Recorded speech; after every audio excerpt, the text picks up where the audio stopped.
आज मी तुम्हाला आंबट गोड तिखट या चवीचे लिंबाचे लोणचे तयार करून दाखवणार आहे. घेताना अशी पातळ सालीची लिंब घ्यायची आहेत. आता आपण हे लिंबू कट करून घेऊया. याच्या बारीक फोडी तयार करून घ्यायच्या आहेत, म्हणजे मिक्सरला लगेचच बारीक होते. आणि यामध्ये बियाही काढून घ्यायच्या. इथे मी सर्व लिंबू कट करून घेतले आहेत. आता हे लिंबू मी मिक्सरला छान बारीक करून घेते. इथे मी हे लिंबू बारीक करून घेतले आहे मिक्सरला. ही एक वाटी लिंबाची पेस्ट आहे, ती या बाउलमध्ये मी काढून घेते. आणि याच वाटीने आपल्याला साखर किंवा गुळ घालायचा आहे. लिंबाच्या दुप्पट यामध्ये आपल्याला साखर किंवा गुळ घालायचा आहे. तर इथे मी एक वाटी साखर आणि एक वाटी गुळ घालणार आहे. इथे मी सेंदूर मीठ घेतले आहे. इथे साधे मीठ वापरू शकता. दीड चमचा लाल मिरची पावडर घेतली आहे, ते मिक्स करून घेऊया. एक वाटी साखर घेतली आहे, एक वाटी गुळ घेतला आहे. गुळ छान मिक्स करून घेऊया.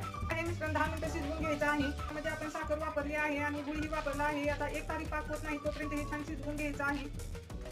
आणि हे पहा, याचा शेवटचा थेंब आहे ना, त्याची छान पाक झाली पाहिजे. हे पहा, याची पाक मी गॅस बंद करून घेते आणि हे सिरप छान थंड करून घेते. तर इथे आपले हे लोणचे थंड झालेले आहे आणि कलरही मस्त आला आहे याला.